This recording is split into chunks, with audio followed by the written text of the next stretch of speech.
Gus, SADC, the EAC and COMESA have entered into negotiations to create the Tripartite Free Trade Agreement.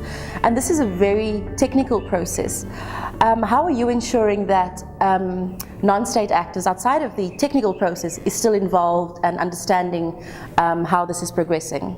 Because this is such a complicated exercise and has such far-reaching consequences, it's important to make sure that everybody is on board, including people who aren't the technical experts on the things the policymakers negotiate on. So what needs to be done is that an analysis needs to be done and has already been done on who will be most affected by the TFTA and who is likely to have input into the TFTA or who is likely to want to have input. Now, there's a two-step process that needs to take place here, which we started working on.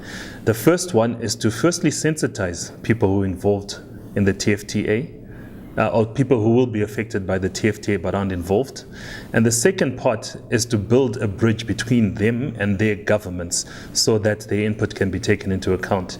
If I can give a couple of concrete examples, research indicates that a lot of the trade in Southern Africa especially is done by the informal sector. Now, the informal sector isn't involved in the negotiations. Research also indicates that SMEs are a massive part of the economy in Southern Africa, but they aren't involved. There's various reasons for this, but where we can play a role is to A, make sure we avail the information about the TFTA. We simplify it in a form that everybody can understand. We do a sensitization process with them, and then we build a bridge between them and government so that their interests are taken into account. And I'm referring particularly to the informal sector and to SMEs, and also to women, because we all understand that women in Southern Africa play a massive but unrecognized role in the economy. For us, that's the best way to ensure that all stakeholders are on board.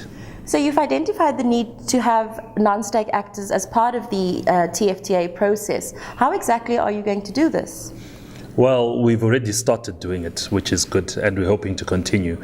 But in essence, what we did was we commissioned, I don't want to call it research, it's desearch, because what happened is we took an expert to take this really complicated TFTA issue and distill it into something that the ordinary person can understand. And then we've put that document into a very simple and easy to use booklet that is now being distributed through through organizations we work with. One is the associated, the SADC Chambers of Commerce and Industry, ASCI, I forgot the full acronym, and the second one is the Cross-Border Traders Association for Southern Africa. Now we're going to distribute this booklet to them. We've already started and we'll scale it up.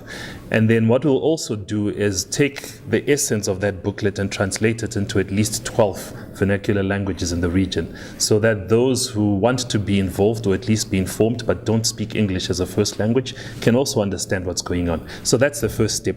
That's the information stage.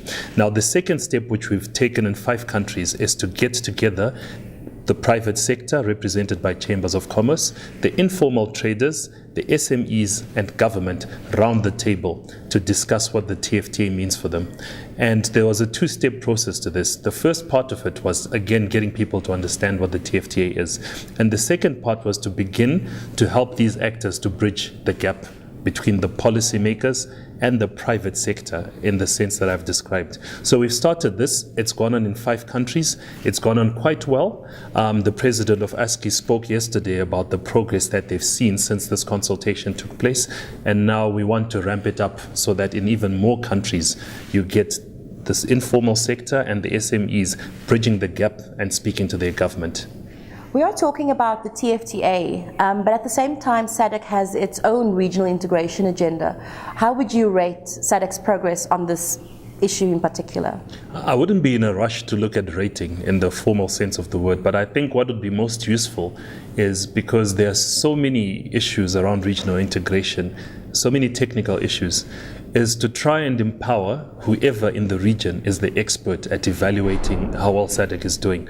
So to give you an example, if you have regional institutions that are able to measure what's going on international trade, on what's going on customs and border posts and so on, let them be the ones who evaluate. And most importantly, SADC and the member states can listen to say, this is what local people think about the integration efforts. Yeah. And I think you can use that not only on regional integration, but on all other legal instruments and all other commitments. Let's empower those who are best placed to measure to actually measure, and let SADC be willing to listen. I think that's the most important thing to say on the issue.